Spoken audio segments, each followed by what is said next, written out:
Welcome to Living Notes podcast Behind the Scenes. My name is Olya and I'm the host of this podcast. Here you will find raw, unfiltered life stories just as they come, amazing, informative interviews from the best experts in different fields, and we're going to talk about everything from beauty to parenting to childbirth to womanhood to clean living to wellness. You name it, we're going to talk about it, I guarantee you. But most importantly, on behind the scenes, you're going to find real stories from real people that live in real world today. Things that happen behind the scenes and that are not seen on social media. We love having you here. Thank you and welcome.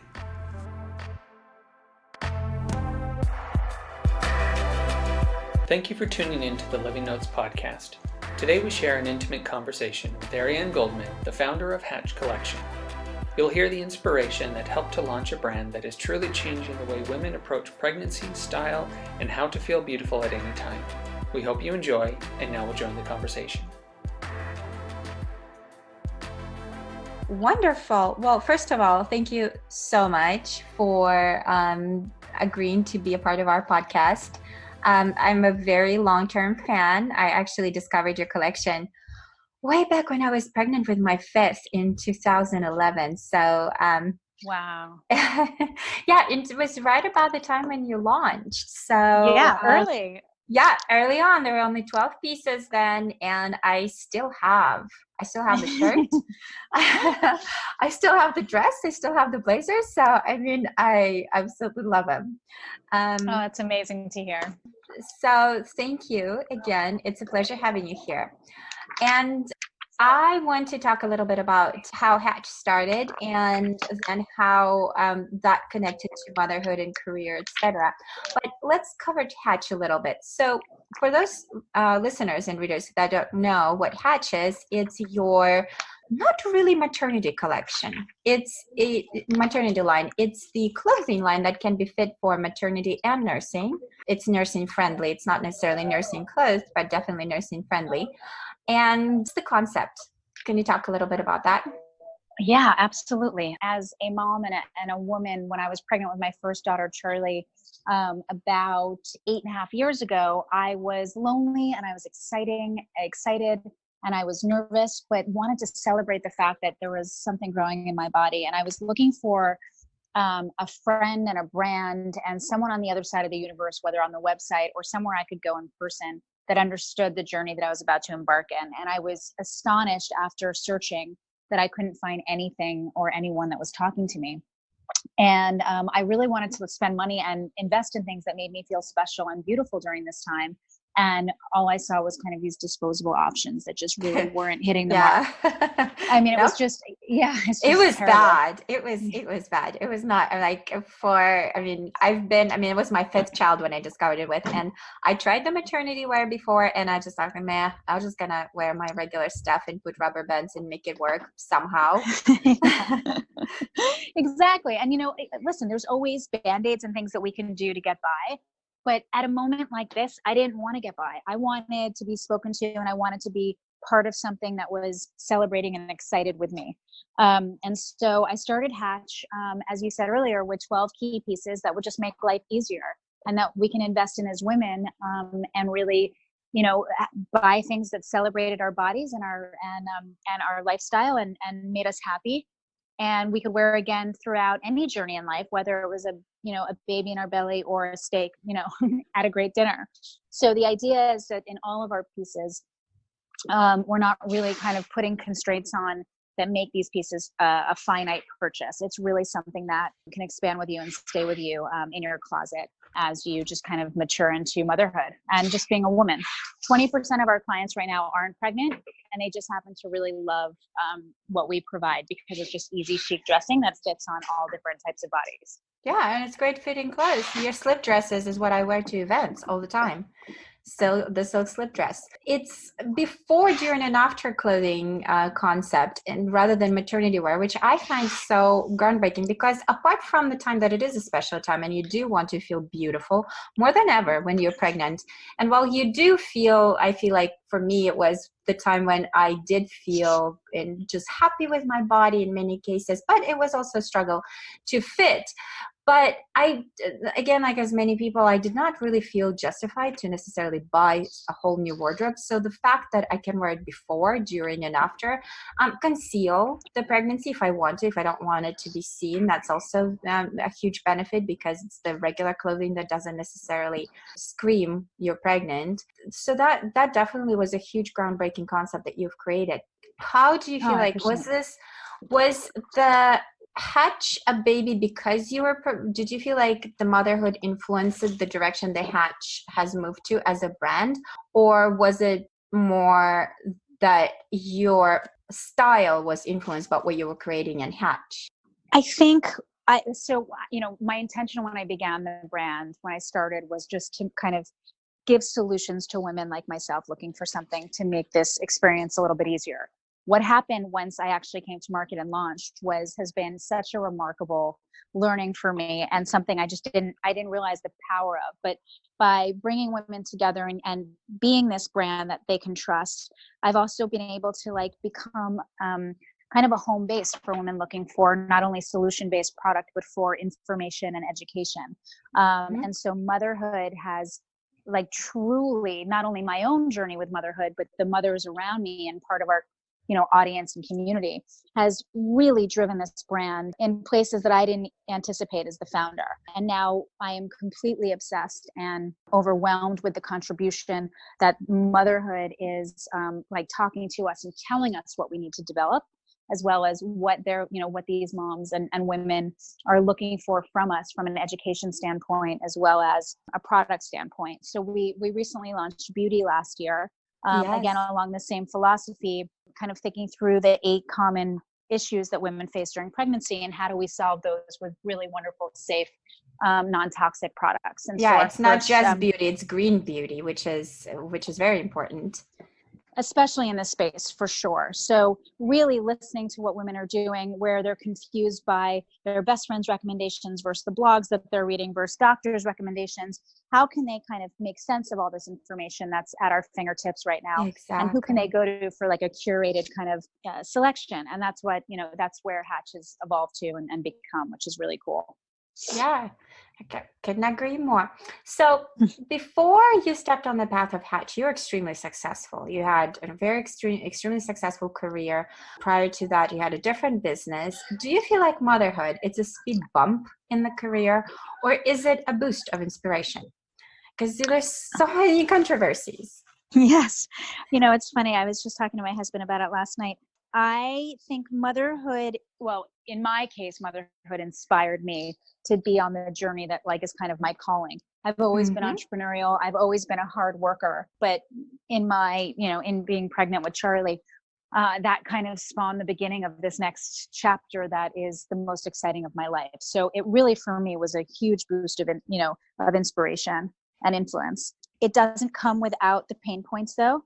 I think guilt is like a very, very tremendous and real thing. And I'm still constantly battling how to do everything well and how to be a mom and not have regrets, but also how to drive my team and my brand and give it the best opportunity to be what it can be. And it's just an ongoing balance, and fight almost of figuring it out and being okay, and having permission to sometimes feel crappy about not being, everything to everyone at the same time. It's not easy.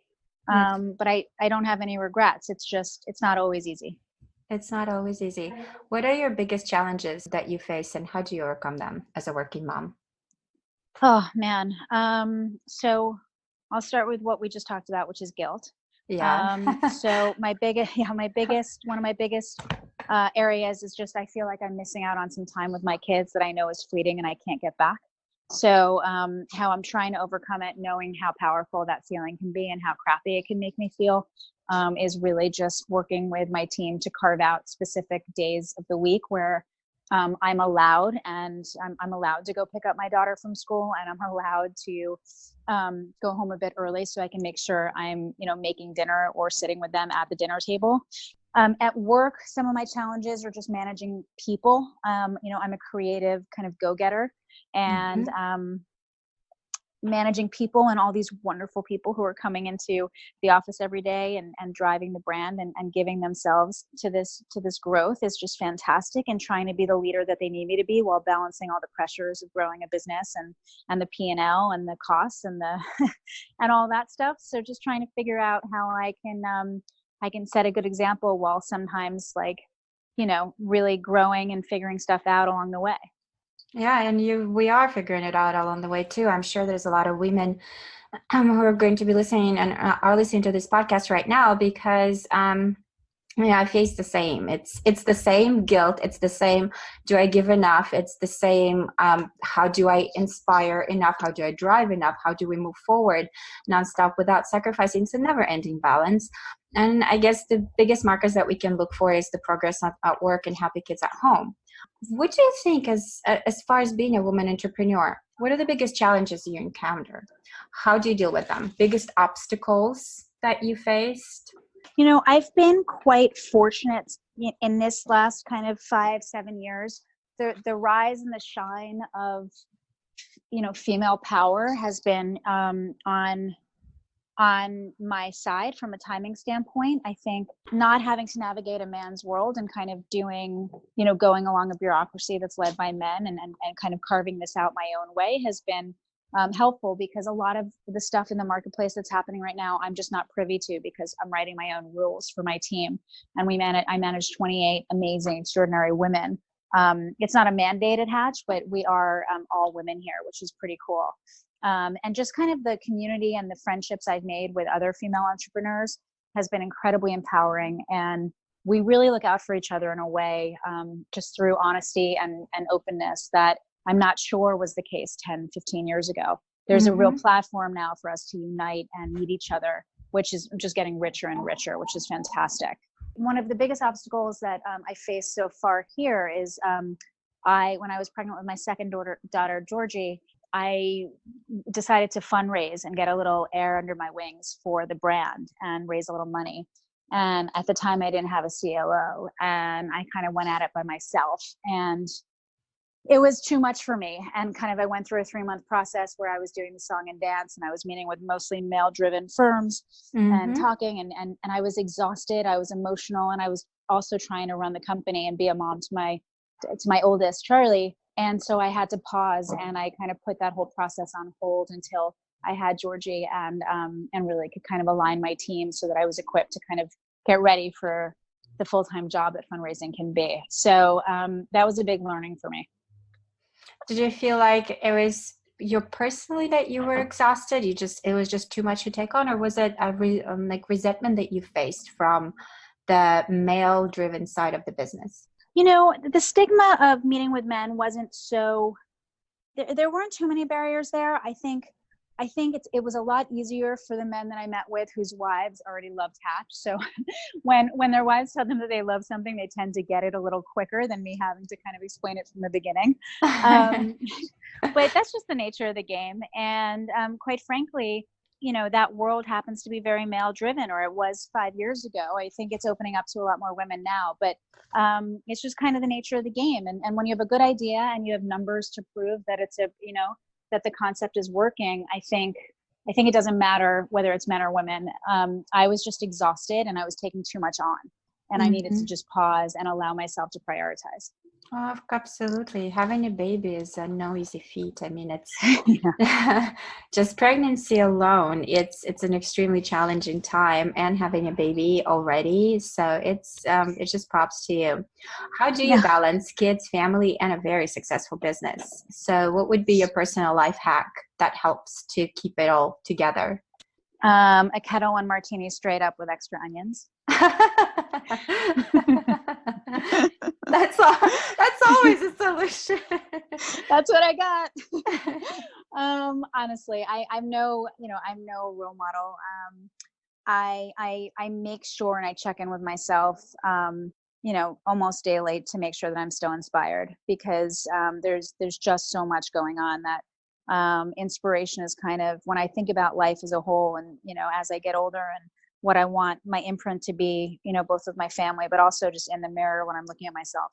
I want to make sure that I lived an inspired life, and that I was driving towards something because I was enjoying it. And some days are way harder than others, but making sure and checking in with myself that it's all worth it, and the worth being the inspiration is kind of how I keep going and balance, and just balance it in my mind. Where do you drive your inspiration from? What inspires you? Do you have a role model, or is it something you do? Like, where do you recharge? It's funny.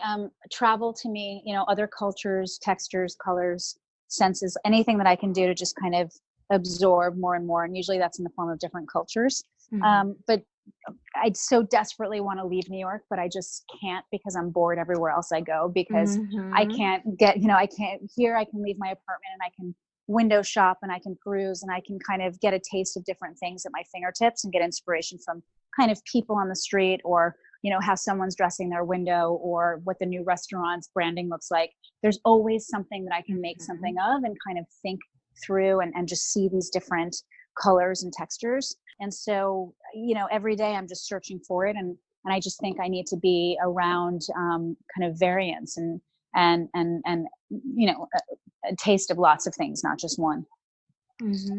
Yeah, I can relate too. We moved from New York a few years ago, and a few days ago. Wow. A few years ago. A few years ago. Yeah, we moved like 5 years ago from New York. Miss it terribly. We were thinking of coming back last year, but work-wise, we need to be in LA, so that's where, and health-wise, it's better for some of the kids. So, but miss it terribly. It's a special place to be in. There's nothing like it, and there is nothing like it. I love traveling the world too, and everywhere everywhere you go, it's a very unique place. But New York is very unique. So I can see exactly. Yeah. I mean, in March, don't talk to me in February or March, because that's when I'm looking at LA. But then come April, and May, and the cherry blossoms and the hints of spring, there's no place like home, Yeah, there is no place like home, that's for sure. A little shifting gears and talking a little bit more about women girly stuff. So everybody wants to look good, and naturally, your line is gorgeous, absolutely good. I actually have a lot of pieces from Hatch right now. I don't need it. I'm not, as far as I don't need it for a pregnancy. I do need it, but I don't need it for pregnancy. But I bought my favorite is, there's some sweaters that I bought a jumper because it's uber comfortable, and cashmere, and you can never have enough cashmere. But and I love how it makes me look. But it's even more important to feel beautiful and sexy when you're pregnant. What were your tips for yourself, and what tips could you give to other women? Specifically during pregnancy, or just generally? Both. But yeah, let's do both. Pregnancy in general. Pregnancy in general. Let me think. Georgie's 4, so it's been a little while. But I think investing in yourself, not only, and I'm not just saying that because I offer kind of some solution products, but really allowing ourselves to celebrate the fact that our bodies are changing, and celebrating like the halo and the glory of having this life grow inside of you, whatever that means, whether it's self-care and massages and taking care of yourself where you're nourishing what's happening, or buying a beautiful, cashmere sweater or dress that just makes you feel happy and like brand new, because what's happening is such a new beginning. I don't know, investing in yourself just generally, I think, and it doesn't have to be financially. It could be time, it could be a product that you love, it could be just sitting and listening to music, but just giving back to you, because what you're doing is so badass and powerful. That to me equals beauty and sexy. And then when it actually, if we want to go there, when it comes to actually sex, my husband, he kept saying that he didn't want to hurt the baby, and I just thought it was a crock of, But a lot of men think that. There are some women who think that too. I come from a culture where they say, once you're pregnant, 9 months, no sex, and then you have a baby, you can't really. So it's like a year of wow. Yeah, it's changing now, but this is what majority of population still thinks, which, it's just, I just go, wow, how did you end up having so many kids? There's lots of families with a lot of kids. I mean, listen, I don't want to get any, too political, or I don't want to insult any culture at all, but But I do think that celebrating it and continuing to be sexual and interacting with your husband or wife or, whatever fancies you, I think is like fantastic. And you shouldn't stop. I just don't think, whether it's what you wear or what you do or sex or whatever it is, I just don't think you have to stop your life or change your life that dramatically during this moment. And, honestly, fashion up until Hatch was like designed to ostracize you from style in the maternity category. And it just doesn't make sense to me. You're more powerful than ever. And outside of a religious perspective or a cultural perspective, use your body and rock it. Like, that's my attitude. Absolutely. I agree. And what about in the non-pregnant? Oh, well, comfort to me is what equals beauty. For me, personally, Comfort and I think, confidence. I agree. yeah. I mean, it really does just allow you to shine because you're just not bullshitting, right? Like, you own you. And that's it, that's at the fundamental basis of comfort and confidence. Thank you. I want to touch on one of the very big discoveries that I've made, because you have not only Hatch online, but you now have 2 stores, and they're no ordinary stores. They are little community hubs that you can go to and get help from doulas. You can meet with lactation consultants. There are classes for moms. I discovered one in LA. I had to take a double take. I'm like, that looks like a Hatch logo. Is that really Hatch? It has been an incredible journey. So after taking Hatch on the road over the first 5 years and talking to women in Dallas and Nashville and all these wonderful places, women were just like dying to talk to us and to share with us what they were going through. And not only that, they were spending 3 times what they were spending online. And it was a huge indication that when you put these women in a room where people understand what they're going through, they can touch and feel and sense the product, and they can get the help and the friendship that they're looking for. And so last year we opened our first brick and mortar on Bleecker Street here in New York City. And because it happened to have been 2 stories, we were able to use the bottom, the basement, as a beautiful kind of womb or nook kind of space where we are inviting educators and real experts in to meet with our audience twice a week, whether it's doulas, prenatal experts, lactation consultants. We have miscarriage conversations. We have meetups where women can meet other moms due within 3 months of each other. And then after the baby, we have music classes for for toddlers. And we're just using the space to connect women. And it's been the most powerful driver of the growth of Hatch in the last 18 months.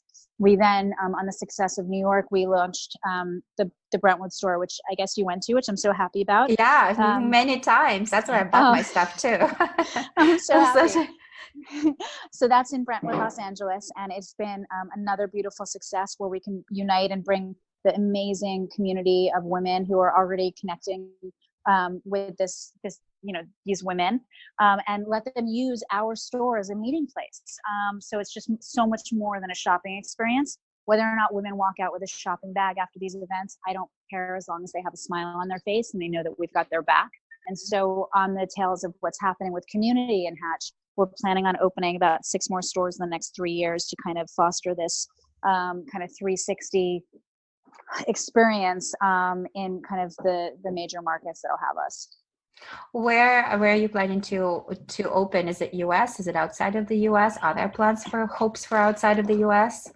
There's definitely plans for international expansion, but we have a lot of room to grow, no pun intended, here in the United States. There's just communities like Chicago and Dallas and San Francisco and Boston, the usual suspects of kind of cities that are ripe with these organizations that would love to kind of unite under our roof, and these women that are looking for someone who understands them and they can come in and kind of work with us in person. So we've got our work cut out for us in the next 3 years, but that's the plan, is to kind of make Hatch like an online brand that really is moving to an offline world to connect women together.